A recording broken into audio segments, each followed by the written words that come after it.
Notre invité politique ce matin, c'est Adrien Quatennens. Bonjour. Bonjour. Merci beaucoup d'être avec nous. Merci à vous. La France Insoumise du Nord. On est ensemble pendant 20 minutes pour une interview en partenariat avec la presse quotidienne régionale représentée par Éric Richard de la Nouvelle République. Bonjour Éric. Bonjour Oriane, bonjour Adrien. Merci d'être avec nous Éric.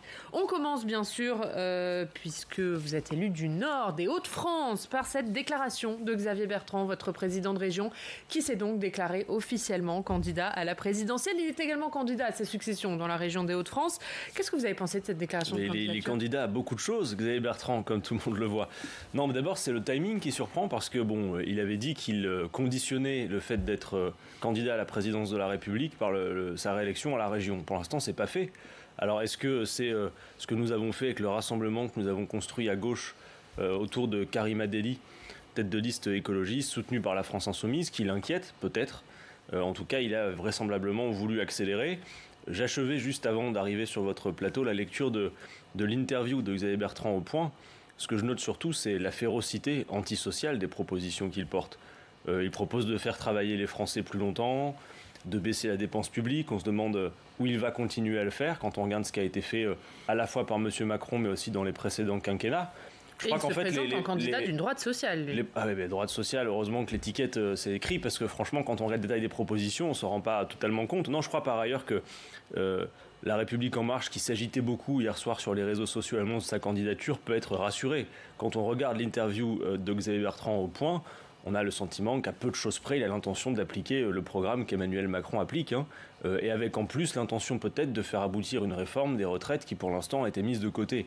Donc je crois d'ailleurs que ce sera sans doute sa principale difficulté à Xavier Bertrand, c'est qu'on a l'impression qu'il veut faire du macronisme à la place d'Emmanuel Macron. Aujourd'hui, Emmanuel Macron, et depuis un certain temps, s'est positionné comme en quelque sorte le chef de la droite. Donc il va y avoir une sorte de concurrence entre les deux. Mais moi, ce qui m'inquiète Mais vous y voyez un parallèle. Xavier Bertrand, il dit qu'il faut restaurer l'autorité. Il mise beaucoup sur la sécurité, il mise beaucoup sur le travail. Très vous l'avez dit. Cette interview, pour vous, c'est un programme macroniste, cette interview est banalement de droite. Et Emmanuel Macron, depuis un certain temps, clairement essaye d'occuper cet espace. Donc voilà, après, le fait qu'il annonce sa candidature, outre le timing et sans doute les inquiétudes qu'il a par rapport à la régionale, mais justement, peut-être va permettre que la campagne présidentielle, en quelque sorte, s'accélère. Parce que c'est vrai que pour l'instant, y compris à cause de la crise sanitaire, on a l'impression que la situation est congelée. L'entrée en campagne de Xavier Bertrand peut aussi peut-être faire bouger les lignes et nous permettre enfin d'avoir de la contradiction sur les projets et les programmes proposés. Juste, je vais donner la parole à Éric Richard, mais un dernier mot sur ce que vous dites, puisque vous dites c'est peut-être parce qu'on lui a fait peur avec notre candidature de la gauche unie. Ça veut dire que pour vous, Xavier Bertrand, qui disait qu'il allait faire des régionales un tremplin pour la présidentielle, il ne le disait pas comme ça, mais en tout cas, il conditionnait sa candidature.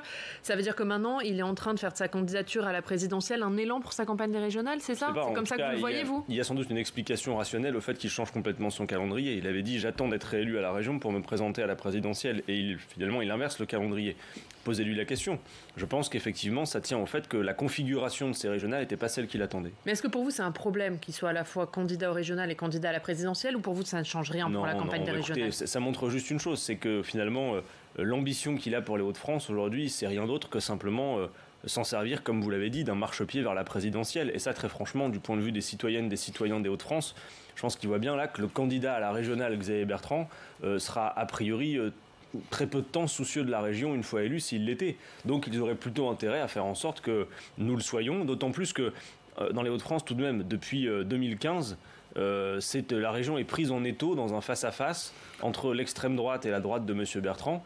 Il est temps de respirer un peu, on a pris beaucoup de retard. Xavier Bertrand, il fait beaucoup de communication. On l'a vu beaucoup s'agiter avec des dispositifs comme Proche Emploi, etc. Bon, ça sert un peu le personnage, le côté bonhomme, mais en réalité, derrière, c'est très peu efficace. Et on a pris un retard considérable, notamment dans la bifurcation écologique. Vous savez que Xavier Bertrand, et d'ailleurs, c'est notoire dans son interview, il n'y a pas un mot de ce qu'il ferait face à la crise climatique. Or, c'est quand même l'enjeu essentiel du siècle. Mais vous n'allez pas faire campagne différemment ? Ah non, dans les régionales avec cette annonce. Ça ne changera rien. Xavier Bertrand, par ailleurs, fait le choix de s'affranchir des primaires. Est-ce que vous avez, je dirais, un avis sur cette attitude ? Écoutez, moi, la seule primaire véritable que je connaisse, alors le fait qu'il s'en émancipe à droite, ça regarde la droite. La seule véritable primaire que l'on connaisse, c'est le premier tour de l'élection présidentielle, en réalité. Xavier Bertrand se prépare à la seule chose qui soit sûre, a priori, il y aura un premier tour de l'élection présidentielle. Voilà, j'ai pas de commentaire particulier. Vous êtes d'accord avec lui? La présidentielle, c'est la rencontre entre un homme et un peuple. Je pourrais difficilement dire autre chose alors que nous avons fait de même à plusieurs fois avec Jean-Luc Mélenchon. Et d'ailleurs, c'est le plus important, ceux qui nous écoutent, puisqu'il est question de présidentielle, je les invite à se rendre sur le site noussommepour.fr, parce que la candidature de rupture pour 2022, celle qui sera utile véritablement, c'est bien sûr celle de Jean-Luc Mélenchon. On va en parler, on va juste finir de dire un mot sur les régionales avant. Alors oui, sur une échéance plus proche, effectivement, que la présidentielle, 10 présidents de région, vous l'avez lu, exigent la tenue des élections en juin et pas après. Est-ce que vous partagez cette position ? Écoutez, depuis le début, et y compris quand M. Debré nous a consultés sur le sujet, quand le gouvernement l'a mandaté pour le faire, nous avons tenu la position suivante avec la France Insoumise. Moi, je ne suis pas bien placé, je n'ai pas les indicateurs sanitaires qui me permettent de dire quelle est la bonne date du point de vue du calendrier pour ces élections. En revanche, nous disons une chose, c'est qu'une campagne électorale, ce n'est pas simplement le jour du scrutin, les opérations de vote. Ça veut dire nécessairement que les semaines qui précèdent ces opérations de vote doivent être des semaines dans lesquelles il y a de la contradiction politique, il y a une campagne populaire. Pour nous, ça a toujours été simple. Soit les conditions sont réunies d'opérations de vote sûres du point de vue sanitaire et d'une campagne populaire en amont, et dans ce cas-là on peut voter, soit ça n'est pas possible, et dans ce cas-là on doit reporter. Donc c'est au gouvernement de le dire. Par contre, je vois qu'il n'a pas l'air de s'agiter véritablement, comme nous l'avions demandé, sur des méthodes pour faire campagne en période de virus, de Covid. On avait demandé que par exemple les chaînes de télé, de radio soient largement mises à contribution pour qu'il y ait du débat. Pour l'instant, on ne voit pas que ça bouge. Le gouvernement n'a pas l'air non plus d'être très enjoué à l'idée de faire des grandes campagnes pour l'inscription sur les listes électorales. Je ne sais pas combien de Français sont au courant dans ce pays qu'il y a une élection logiquement au mois de juin. Je crois que ça représente très peu de monde. Et normalement, le rôle de l'État, c'est de créer les conditions, de faire savoir qu'il y a un scrutin et d'organiser le fait que les gens y participent.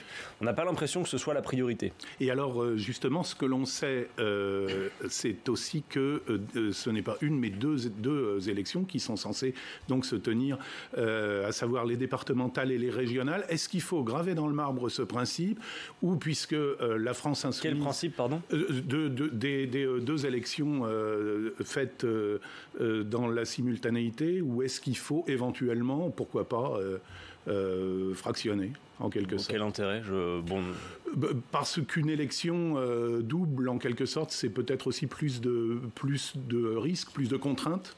Non, écoutez, je pense que maintenant les choses ont été annoncées comme telles, et je crois, y compris peut-être que du point de vue sanitaire, à la rigueur, si on fait les deux le même jour, c'est peut-être mieux que d'avoir deux campagnes distinctes et deux opérations de vote. Il faut peut-être aussi qu'on limite, et donc de ce point de vue, c'est une bonne chose. Alors, justement, dans cette élection, on le sait, la France Insoumise, Europe Écologie Les Verts, présente aujourd'hui leur union, par exemple en Centre-Val de Loire, je crois que c'est cet après-midi. Alors, vous nous le direz peut-être, mais c'est pas non plus là, a priori, que la France Insoumise aura la tête de liste. Est-ce que vous en discutez encore, et je dirais, est-ce que vous y croyez encore ? On s'est adressé hier à Europe Écologie Les Verts suite à la proposition qui leur a été formulée par Jean-Luc Mélenchon, que j'ai renouvelée, qui consiste à dire, écoutez, on y est arrivé dans les Hauts-de-France, on va pouvoir y arriver dans d'autres régions, et nous y sommes prêts, y compris à céder la tête de liste à une tête de liste Europe Écologie Les Verts dans plusieurs régions, à la condition que juste à un endroit au moins, il y ait une réciproque. Par exemple, en Île-de-France, où il y a une dynamique autour de la campagne de Clémentine Autain, on pourrait imaginer que Julien Bayou, qui est le secrétaire national des Verts, fasse le geste qui consiste à l'appuyer. Ce pourrait être en PACA ou ailleurs, il y a d'autres possibilités. En tout cas, ce qui apparaît dans le tableau général des élections régionales, c'est que depuis le mois de juillet, avec la France Insoumise, nous discutons avec nos partenaires potentiels en leur disant il faut créer les conditions d'être lisibles. Et donc nous cherchons un accord national sur des bases claires, des programmes très clairs. Finalement, cette stratégie n'a pas fonctionné parce que partout, il y a de la géométrie variable. Les Verts, c'est toujours derrière eux, c'est leur condition. Le Parti communiste, qui est plutôt notre allié naturel depuis plusieurs élections, fait le choix de plutôt privilégier les alliances avec le Parti socialiste. Donc, au total, nous essayons de fédérer partout. Il y a des régions où il est derrière vous, notamment l'Île-de-France. Alors, dans la plupart des cas, en tout cas, à chaque fois que le Parti socialiste est sortant, le Parti communiste français fait le choix de les soutenir. Nous, ce que nous avons donc fait, c'est que partout, région par région, parce qu'on n'a pas eu le choix, en fait, compte tenu du fait que les partenaires fonctionne de cette manière. Nous essayons de fédérer sur des bases claires, et le tableau général qui sera lisible dès que les discussions seront terminées, c'est que la France Insoumise dans ce scrutin est le plus grand dénominateur commun à gauche, en quelque sorte, capable de s'entendre avec d'autres, toujours sur des bases claires pour faire des campagnes. D'ailleurs, dans les Hauts-de-France... Est-ce que la vision générale, c'est pas plutôt que la France Insoumise n'arrive pas à faire l'union derrière son nom ? Non, je crois au contraire. Regardez, par exemple, vous avez cité les Hauts-de-France. les Hauts-de-France, vous n'êtes pas sans savoir que le rassemblement qui a lieu a été rendu possible par la France Insoumise. Parce que c'était pas du tout ce qui était prévu au départ. Par la France Insoumise. Mais écoutez, il y a d'autres endroits, par exemple en Île-de-France, où Clémentine Autain est tête de liste et soutenue par le Parti communiste. Il y a d'autres endroits, notamment en région Rhône-Alpes-Auvergne, où nous soutenons, nous, une tête de liste communiste. D'ailleurs, l'alliance entre la France Insoumise et le Parti communiste là-bas s'est fait contre l'avis de la direction communiste. Bon, vous voyez, tout ça est compliqué, j'en conviens. Mais justement, un dernier mot là-dessus, parce qu'après on va parler de la crise sanitaire, mais vous parliez de la candidature de Jean-Luc Mélenchon à la présidentielle. Est-ce qu'il ne va pas avoir besoin des parrainages des élus communistes pour être candidat ?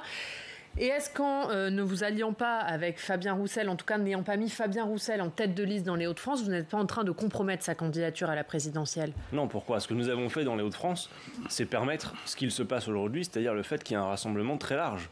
Sans quoi, sans doute, même le Parti communiste et les Verts n'auraient pas été sur la même liste. Et ça, c'est nous qui l'avons rendu possible. Et je crois que c'est une bonne chose, compte tenu de ce que j'expliquais tout à l'heure, le fait qu'il n'y a pas un élu de gauche dans cet hémicycle régional depuis 2015.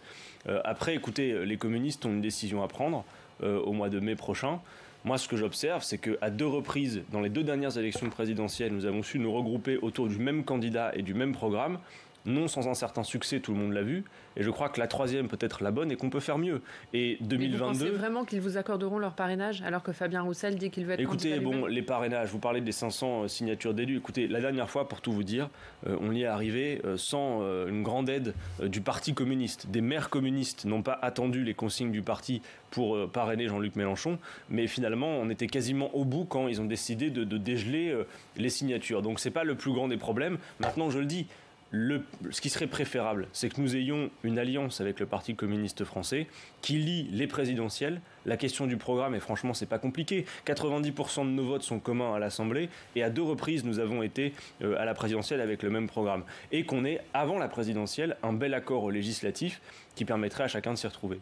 On va parler de la crise sanitaire maintenant, Adrien Quatennens. Oui, sur cette crise, on le sait, plusieurs départements sont en sursis, si l'on peut dire. Est-ce que la stratégie territorialisée, je dirais, est toujours la bonne, à vos yeux ? Écoutez, ce que je vois surtout, c'est que maintenant, ça fait 1 an que la situation sanitaire dure et que le gouvernement, pendant 1 année, a tout raté. Voilà, au début, on faisait attention, on tirait pas sur l'ambulance, on faisait des propositions, on était prudent, on se disait « Oula, il y a un virus, les décisions sont difficiles à prendre ». Mais que voit-on maintenant ? Évidemment que la question prioritaire, désormais, c'est celle du vaccin. Or, la stratégie vaccinale, notamment grâce à l'Union européenne qui protège, elle patine complètement. Regardez le week-end dernier, par exemple, en France, nous avons fait quelque chose comme 206 000 vaccinations. Dans le même temps, la Grande-Bretagne en faisait plus d'1 million. Donc, il y a véritablement un problème du point de vue de l'Union européenne, la manière dont les choses ont été organisées avec les laboratoires pharmaceutiques. Donc, il n'y a pas un problème que français. Alors non, par contre, je note une chose qui est une duplicité du gouvernement et d'Emmanuel Macron dans cette affaire. Vous avez l'OMS, l'Organisation mondiale de la santé, qui dit « La pandémie est mondiale, le vaccin doit être un bien commun de l'humanité, émancipé des logiques commerciales. » Monsieur Macron dit « Oui, d'accord, d'ailleurs, il le répète souvent à la télévision, le vaccin bien commun. » La réalité, c'est que la France, il y a 15 jours de ça, la France, à l'Organisation mondiale du commerce, avec l'Union européenne tout entière, s'est opposée à la levée des brevets sur les vaccins. Or, on le voit bien aujourd'hui, je le redis sur votre plateau, la levée des brevets est une absolue priorité. Pourquoi ? Parce qu'il y a des vaccins qui sont produits et qui sont conçus un peu partout, mais qu'on ne peut pas produire parce qu'il y a cette propriété intellectuelle. Alors bien sûr, il y a la question des capacités de production, mais si les brevets étaient levés, on pourrait produire partout des vaccins venus de partout. Et d'ailleurs, je le redis aussi, pas d'idéologie avec le vaccin. Quand j'entends monsieur Thierry Breton dire qu'il ne veut pas du vaccin russe, je m'interroge pourquoi ? Parce qu'il est russe ? C'est ça le problème ? Moi je le dis très clairement. Alors il dit que l'Union européenne n'a pas besoin du vaccin russe pour atteindre le nombre de doses. Écoutez, que les choses soient claires, vu la situation sanitaire, vu le fait que la vaccination est largement prioritaire pour faire face à l'épidémie. Je vais résumer les choses en peu de mots. D'où qu'ils viennent, quel que soit le régime politique depuis lequel il provient, si le vaccin est sûr et efficace, il doit être proposé. Et nous avons donc besoin que la France mette en bonne corrélation les jolis mots du président de la République avec ses actes en participant à l'opération de levée des brevets pour produire massivement. Le même Thierry Breton dit que de toute façon, l'Europe sera le premier continent à produire des vaccins. Il parle de 2 milliards de doses qui seront produites et que du coup, en gros, il n'y a pas besoin de la levée des brevets pour produire des vaccins. Écoutez, on attend toujours de le voir, mais si nous avions levé les brevets, d'ores et déjà, il y a des unités de production, par exemple, de Sanofi qui nous avait promis un vaccin, visiblement on n'aura pas de vaccin Sanofi, en tout cas pas tout de suite, qui a distribué 4 milliards de dividendes à ses actionnaires et qui dans le même temps ferme des centres de recherche, notamment 400 suppressions de postes dans la recherche, on va passer de 11 centres à 3. Bon, tout ça est un véritable fiasco. Si nous avions la levée des brevets, on pourrait produire, notamment dans les usines Sanofi, du vaccin venu d'ailleurs, par exemple, n'en déplaise à M. Breton, le vaccin russe. Il y a des sites de production en Afrique du Sud aussi, il y a des choses à faire. Ensuite, sur la stratégie confinement-déconfinement, ce que l'on voit bien, c'est que cette stratégie a atteint ses limites. D'ailleurs, on n'y comprend vraiment plus rien. Les dernières annonces de M. Castex, alors un confinement, déconfiné dehors, un couvre-feu qui est repoussé à plus tard, les attestations, c'est les justificatifs de domicile, bref, tout ça est absolument incompréhensible et atteint finalement la discipline sanitaire. Ça fait depuis le mois de novembre qu'avec Jean-Luc Mélenchon, nous disons au gouvernement, vous n'allez pas pouvoir gérer cette crise plus durablement avec l'effet confinement-déconfinement. Et nous proposons des alternatives au confinement. De quoi s'agit-il ? Quand M. Macron fait son pari de ne pas reconfiner, c'est peut-être bien pensé, mais il ne s'agit pas juste de dire « je ne reconfine pas ». Il faut organiser les conditions que sans confiner, la circulation du virus ne s'emballe pas. Sinon, après, on se retrouve dans la situation que nous avons aujourd'hui sous les yeux, c'est-à-dire l'obligation de reconfiner. Les alternatives au confinement, c'est le renforcement drastique des protocoles sanitaires, l'équipement partout de purificateurs d'air, avoir des protocoles extrêmement précis et organiser la société par roulement, c'est-à-dire on peut tout réouvrir, on peut enfin revivre véritablement, c'est pas métro, boulot, dodo, mais avec des protocoles sanitaires et l'organisation de roulement pour que la vie reprenne sans que l'épidémie circule plus avant. Sinon, on va être condamné durablement à cette stratégie. On ouvre, on ferme, on ouvre, on ferme. Et je crois que les Français en sont arrivés à saturation. J'imagine que vous avez lu ce que dit Olivier Véran de la France Insoumise qui lui reproche de n'avoir rien prévu, rien organisé. Il a dit dimanche dans Le Parisien, les Français n'ont pas besoin du venin de Jean-Luc Mélenchon. Si le populisme pouvait sauver des vies, ça se saurait. Écoutez, d'abord, les Français, ils ont besoin des vaccins de M. Véran qui pour l'instant tardent à arriver. Moi, ce que je vois surtout, c'est que depuis le début de la crise, et Olivier Véran le sait, même s'il fait de la politique, depuis le début de la crise, nous avons posé des kilos de propositions sur la table qui ont tout été balayées d'un revers de la main. Pendant la première vague, on leur a proposé un plan complet de déconfinement pour dire vous confinez, d'accord, mais donc préparons l'après, ayons un temps d'avance. Quand vous allez desserrer les taux, il va falloir l'organiser. On nous avait dit vous êtes des tireurs dans le dos, on confine, vous parlez de déconfinement, mais c'est pas pour contester votre décision, c'est pour dire il faut se préparer. Donc aujourd'hui, je le redis, peut-être que compte tenu du fait qu'ils n'ont rien préparé, ils n'ont pas d'autre choix aujourd'hui que de procéder à des reconfinements complètement incohérents comme ceux qu'on a sous les yeux par ailleurs. Mais par pitié, maintenant préparons la suite et faisons en sorte qu'en plus du vaccin, en plus de la question du traitement, on prépare des alternatives si l'épidémie dure pour ne pas être obligé d'avoir pour seule méthode l'enfermement. Et justement, un dernier mot sur la suite avant de parler de la dette avec Éric. Hier, il y avait un débat à l'Assemblée nationale sur cette question de la crise sanitaire et Olivier Véran, il a dit espérer pouvoir rouvrir les lieux accueillants du public sans avoir recours au pass sanitaire. Est-ce que vous êtes favorable à ce pass sanitaire ? Non, d'abord, je crois que pour qu'il y ait un pass sanitaire, il faut qu'il y ait des vaccins et que les gens qui souhaitent se faire vacciner puissent le faire. Or, ce n'est pas le cas aujourd'hui. Et puis, le pass sanitaire, finalement, c'est une forme d'injonction, d'obligation à la vaccination. Et j'observe que même les organismes les plus sérieux sur la santé disent qu'il faut mieux créer l'adhésion et susciter l'adhésion que de contraindre et obliger. Mais évidemment qu'avec des protocoles sanitaires, on peut réouvrir. Moi, je pense ce matin à tous ces lieux de culture, plus de 70 théâtres qui sont occupés pour dire non seulement à bas la réforme de l'assurance chômage, plus le renouvellement de l'année blanche, mais qui surtout disent aussi il faut maintenant réouvrir. Et très franchement, quand on voit ce qu'on peut faire dans les magasins, quand on voit les files d'attente aux caisses, on comprend mal qu'on ne puisse pas aller dans des lieux où, par ailleurs, vous le savez, les protocoles sanitaires sont tout à fait disponibles, on peut les mettre en place. Quand je vois, par exemple, des émissions de télé, comme j'en ai vu récemment sur le service public, avec des humoristes, où il y a du public, alors certes masqué avec de la distance, mais les gens assistent à quoi sinon à un spectacle ? C'est bien que c'est possible de l'organiser. Puis on en a besoin au bout d'un moment. Sinon, la quatrième vague, comme Jean-Luc Mélenchon l'a dit, ça va être une vague psychologique, parce qu'on connaît aussi les effets du confinement sur le moral des gens. Nous ne sommes pas simplement des homo economicus qui allons au boulot, puis qui rentrons pour renouveler notre force de travail. On a besoin de se divertir, de se cultiver, de se rencontrer. Donc il faut l'organiser. Il ne s'agit pas de nier la gravité de la situation sanitaire, mais organiser la vie avec cette situation. On va parler de la dette, puisqu'il y avait là aussi un débat à l'Assemblée cette semaine. Oui, c'est un débat qui a eu lieu lundi. Alors Jean-Luc Mélenchon s'est exprimé. Il a notamment indiqué que rembourser la dette, c'était un sujet pour imposer des politiques d'austérité. Dont acte, mais est-ce que c'est pas un peu caricatural de poser les choses? Ah non, pas du tout. D'abord, vous dire une chose, c'est que c'est très clair. La dette est le meilleur allié de ceux qui prônent la baisse des dépenses publiques. Elle leur permet de justifier leur préférence pour la baisse des dépenses publiques. Bon, regardons. D'abord, souvent dans le débat public, on compare la dette publique à la dette d'un ménage. Ça n'a rien de comparable, et heureusement d'ailleurs que la dette d'un ménage n'est pas amenée à une année de sa production, comme l'est la dette qui est assise sur la question du produit intérieur brut. Non, aujourd'hui, il faut regarder la composition de la dette publique que nous avons. Nous estimons que 25% de cette dette, et notamment le fait des baisses d'impôts successives, des cadeaux faits aux plus riches, des baisses d'impôts de production, d'ailleurs souvent inutiles. Donc on peut interroger d'abord sa composition. Mais surtout dire une chose, c'est clair que compte tenu de son volume, si les taux augmentent, parce qu'aujourd'hui les taux sont bas, et le fait que les taux sont bas fait que, alors qu'on est 5 fois plus endetté que dans les années 80, on dépense moins, et la France dépense moins pour honorer en quelque sorte le paiement des intérêts. Si les taux, en revanche, avaient à augmenter, là il y aurait problème.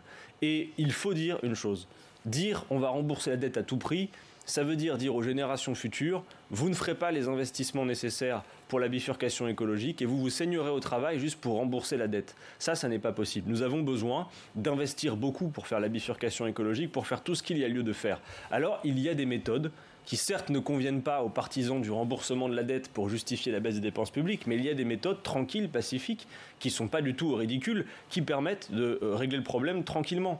Et d'ailleurs, le gouvernement le sait bien. La Fed, la Banque centrale des États-Unis, vient de racheter pour 2300 milliards de titres de dette. Donc nous, ce que nous disons, quand on parle d'annulation, c'est un terme un peu rapide pour dire les choses, mais en fait, c'est que la Banque centrale européenne continue de racheter directement aux États des titres de dette et les classe dans ce qu'on appelle la dette perpétuelle. Souvenez-vous qu'en 1953, il a été décidé d'un trait de plume d'éponger 50% de la dette de l'Allemagne. Et à ce moment-là, on n'a pas dit qu'on était furieux de le faire. Donc voilà, il faut dire les choses, annuler la dette, classer les titres de dette en dette perpétuelle, c'est une solution sérieuse pour donner de la respiration. Adrien Quatennens, il nous reste malheureusement peu de temps, question d'actualité évidemment, et cette polémique qui continue autour des réunions organisées par l'UNEF, le syndicat étudiant qui organise des réunions non mixtes racisées. Frédérique Vidal, la ministre, elle a réagi hier, c'était lors des questions d'actualité au gouvernement au Sénat, elle a dit que ces réunions trahissaient les valeurs fondamentales de notre République. N'a-t-elle pas raison? Non, c'est un ridicule absolu. Ce qui est grave à cette heure d'abord, c'est le fait que soit réclamé, y compris d'ailleurs dans cette période où la jeunesse paye un très lourd tribut de la crise sanitaire, la dissolution d'un syndicat étudiant. Que des gens osent réclamer la dissolution, c'est franchement un franchissement de seuil qui est très grave. De quoi s'agit-il? Et même moi d'ailleurs, vous savez, depuis quelques années, j'ai appris de quoi il s'agissait et j'ai fait évoluer ma position. Il s'agit de groupes de parole, non pas des réunions où les décisions se prennent dans le syndicat. C'est des groupes de parole qui permettent à des gens qui vivent des discriminations, par exemple des femmes qui sont victimes de violences sexistes et sexuelles, de discuter de ce qu'elles subissent entre elles. Ça ne veut pas dire que c'est excluant par principe et qu'on se coupe du reste de la population, c'est pas le sujet. De la même manière, vous avez des personnes qui vivent toutes sortes de discriminations, le racisme, et qui ont besoin de se retrouver pour en parler. Mais il y a finalement une manipulation quand on parle d'une réunion qui regroupe des gens qui parlent entre eux de leur discrimination et de dire ensuite et de commenter en disant ces réunions sont interdites aux Blancs. Est-ce que par exemple quand Madame Pécresse fait une réunion des femmes d'Île-de-France, on dit oh là Madame Pécresse a fait une réunion interdite aux hommes? Non, elle a fait une réunion. Donc pour vous ces réunions ne posent aucun problème? Ces réunions en tout cas ne méritent pas du tout la dissolution, la demande de dissolution d'un syndicat, et surtout c'est vieux comme le monde, les groupes de parole, ça existait depuis très longtemps. Donc ça vous gêne pas? Pour moi c'est une véritable manipulation que ce qui est demandé là. Et franchement, vous regardez un peu ce qui se passe. Il y a plein de groupes où la non-mixité existe et où ça pose pas problème. Quand vous avez ces clubs de grands bourgeois d'automobiles qui sont réservés aux hommes, on ne dit pas c'est interdit aux femmes. Vous voyez un peu le franchissement de seuil qu'il y a. Et je redis que le syndicat... de couleur de peau. Le syndicat UNEF n'organise pas ses prises de décision et ses instances en fonction de la couleur de peau. Dire ça, c'est absolument ridicule. Donc voilà, moi je m'offusque de ces franchissements de seuil et qu'on réclame la dissolution d'un syndicat étudiant, d'un syndicat de jeunesse, y compris dans cette période spécialement difficile pour les jeunes, sur cette base. Et quand Olivier Faure parle de dérive incroyable de l'UNEF sur le sujet du racisme, vous n'êtes pas d'accord? Mais je pense véritablement que la dérive, elle est aussi au Parti Socialiste, où il y a là-dedans des gens qui ont d'ailleurs pendant des années milité dans ce syndicat et qui aujourd'hui sont incapables de le défendre. Je crois que quand il y a des franchissements de seuil, même si parfois ça coûte, il faut tenir bon et savoir rappeler des positions. Et dernière question rapidement, Eric. Alors, sur le droit à l'eau et le droit à l'accès. On sait que c'est un enjeu crucial selon vous. Comment est-ce que vous allez sensibiliser l'opinion ? Alors écoutez, on essaye de mener cette campagne qui est emmenée par ma collègue Mathilde Panot, la France Insoumise, avec des partenaires. On a ouvert ça le 22 mars jusqu'au 13 avril. J'invite ceux qui nous écoutent à aller sur le site internet eau.vote. La question qui est posée, c'est êtes-vous favorable à l'inscription dans la Constitution du droit à l'eau, à son assainissement et au fait que l'eau ne soit pas accaparée par les multinationales. On le sait, notamment les Français payent 10 à 25% plus cher leur facture d'eau lorsque c'est le privé qui s'en occupe. Et puis surtout, la question de l'eau va être fondamentale car l'eau se raréfie. Les Nations Unies nous disent que d'ici à 2030, 4 milliards de personnes vont vivre dans des zones qui vont manquer d'eau. Et en France déjà, 2 millions de personnes ont du mal à payer leurs factures. Donc l'eau est un enjeu central. Donc direction le site internet eau.vote. Et le message est passé. Merci beaucoup. Merci Adrien Quatennens d'avoir été notre invité ce matin. Merci Éric Richard à la une de la Nouvelle République. Ce sont ces classes fermées à cause du Covid, c'est-à-dire ce matin dans votre journal. Merci beaucoup, messieurs. On passe suite au Club des Territoires. La Mutuelle nationale territoriale, la mutuelle des agents des services publics locaux, vous présente le Club des Territoires. ENGIE, acteur engagé dans la transition zéro carbone des régions, vous présente le Club des Territoires.